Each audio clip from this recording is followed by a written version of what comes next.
2 വർഷത്തെ പ്രണയബന്ധത്തിലൂടെ ഒരു മനുഷ്യായുസ്സിൽ അനുഭവിക്കേണ്ടതിലും അധികം അനുഭവിച്ചു കഴിഞ്ഞിരിക്കുകയാണ് നടി അനുപമ പരമേശ്വരൻ. ഇപ്പോഴിതാ പുതിയ അഭിമുഖത്തിൽ റിലേഷൻഷിപ്പിൽ നിന്നും താൻ അനുഭവിച്ച ബുദ്ധിമുട്ടുകൾ ശാരീരിക മാനസിക ആരോഗ്യത്തെ എങ്ങനെ ബാധിച്ചുവെന്ന് വെളിപ്പെടുത്തുകയാണ് നടി.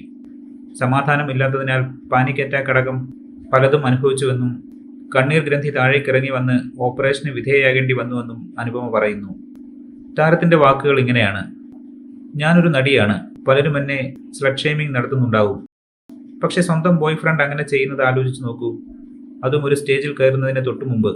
ഞാൻ ഓക്കെ ആണെന്ന് 2 വർഷമായി ഞാൻ അഭിനയിച്ചുകൊണ്ടിരിക്കുകയാണ്. പർദ എന്ന സിനിമയുടെ പ്രൊമോഷൻ പരിപാടിക്കിടെ മാധ്യമപ്രവർത്തകർ എന്തോ ചോദ്യം ചോദിച്ചപ്പോൾ ഞാൻ കരഞ്ഞുപോയി.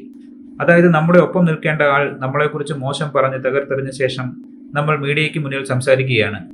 ഞാൻ അങ്ങനെ കരഞ്ഞതിന് ആളുകൾ എന്നെ അന്ന് കളിയാക്കി. സിമ്പതി കാർഡ് എന്നായിരുന്നു കളിയാക്കലുകൾ. സിനിമയുടെ പ്രൊമോഷന് വേണ്ടിയുള്ള അഭിനയം എന്നൊക്കെയായിരുന്നു കുറ്റപ്പെടുത്തലുകൾ. എന്നാൽ അന്ന് കരഞ്ഞതിനും പർദ എന്ന സിനിമയും തമ്മിൽ ഒരു ബന്ധവുമില്ല. ഞാൻ എൻ്റെ ജീവിതത്തിൽ അനുഭവിച്ചതാണ് അതൊക്കെ. ഇത്തരത്തിൽ നിരവധി അനുഭവങ്ങൾ എണ്ണി എണ്ണി പറയാനാകും. അതാണ് നാർസിസ്റ്റിക് അബ്യൂസ്. ഞാൻ സർവൈവർ ആണ്, വിക്ടിം അല്ല. ആ റിലേഷൻ ഒരിക്കലും സ്റ്റേബിൾ ആയിരുന്നില്ല. ഒന്നുകിൽ ഹൈ അല്ലെങ്കിൽ ലോ. ഒരു ദിവസം തർക്കിച്ചും ബഹളം വെച്ചും പോയാൽ അടുത്ത ദിവസം വന്ന് പറയും, എനിക്ക് നീ ഇല്ലാതെ ജീവിക്കാൻ സാധിക്കില്ല ബേബി എന്ന്. ഇതിങ്ങനെ സൈക്കിൾ പോലെ ആവർത്തിച്ചു കൊണ്ടേയിരിക്കും.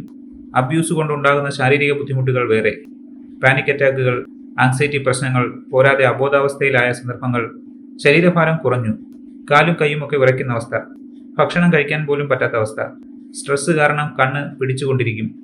ഒരു ഘട്ടത്തിൽ കണ്ണീർ ഗ്രന്ഥി കണ്ണിന് താഴേക്കിറങ്ങി വന്നിരുന്നു. അതോടെ സർജറിക്ക് വിധേയയാകേണ്ടി വന്നു. പർദയുടെ പ്രൊമോഷൻ വീഡിയോകൾ നോക്കിയാൽ കാണാം എൻ്റെ കണ്ണിൻ്റെ അവസ്ഥ. ഈ സമയത്ത് പിന്തുണ ഉണ്ടായില്ലെന്ന് മാത്രമല്ല, കൂടുതൽ ബുദ്ധിമുട്ടുകളാണ് നേരിടേണ്ടി വന്നത്. എല്ലാവരും ചോദിക്കും ഇതിൽ നിന്ന് ഇറങ്ങിപ്പോന്നൂടായിരുന്നു എന്ന്. പക്ഷെ അതൊരിക്കലും സാധ്യമാകില്ല. ഈ 2 വർഷത്തിനിടയിലും ഇതൊരു നാർസിസ്റ്റിക് ബിഹേവിയർ ആണെന്ന് എനിക്കറിയില്ലായിരുന്നു. ഒരു സമയത്ത് ഞാൻ പറഞ്ഞു, നിങ്ങൾ എൻ്റെ സമാധാനം ഇല്ലാതാക്കുകയാണെന്ന്. ഈ രീതിയിൽ പോയാൽ ഞാൻ ജീവിക്കില്ലെന്ന്. മാത്രമല്ല അയാളെ എനിക്ക് മനസ്സിലായി തുടങ്ങി. അത് അയാളും തിരിച്ചറിയാൻ തുടങ്ങി. നീ ഇല്ലാതെ ജീവിക്കാൻ പറ്റില്ലെന്ന് ഞാൻ പറഞ്ഞ സമയങ്ങളുണ്ട്. പക്ഷെ അവസാനമായപ്പോൾ ഞാൻ പറഞ്ഞു എനിക്ക് ജീവിക്കണമെന്ന്. കാരണം എനിക്ക് പറ്റുന്നില്ലെന്ന്. പക്ഷെ അങ്ങനെ ഇറങ്ങിപ്പോരാൻ ശ്രമിച്ചാലും അവർ നമ്മളെ വിടില്ല. അതിനിടയിൽ അവരുടെ സർക്കിളിൽ നമ്മളാണ് പ്രശ്നക്കാരി എന്ന് വരുത്താൻ ഒരു ശ്രമം നടത്തി. പെട്ടെന്നാണ് എൻ്റെ ചിന്തകൾക്കും അപ്പുറമുള്ള തികച്ചും വിചിത്രമായ ഒരു കാര്യം കാണേണ്ടി വന്നത്. അതോടെ കാര്യങ്ങളെല്ലാം കൈവിട്ടുപോയി. ഇതോടെ കുടുംബം ഇടപെട്ട് തുടങ്ങി. അപ്പോഴും ഞാൻ പറഞ്ഞു എനിക്ക് ഇയാളില്ലാതെ ജീവിക്കാൻ പറ്റില്ലെന്ന്. ഞാൻ തെറാപ്പിക്ക് പോകാം, ശരിയാക്കാൻ സാധിക്കുന്നതെല്ലാം ചെയ്യാം എന്നൊക്കെ പറഞ്ഞുകൊണ്ടേയിരുന്നു.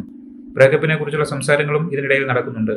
എന്നാൽ അയാൾ പറഞ്ഞത് എനിക്കൊരു തീരുമാനമെടുക്കാൻ സാധിക്കുന്നില്ലെന്നാണെന്നും അനുപമ പറയുന്നു.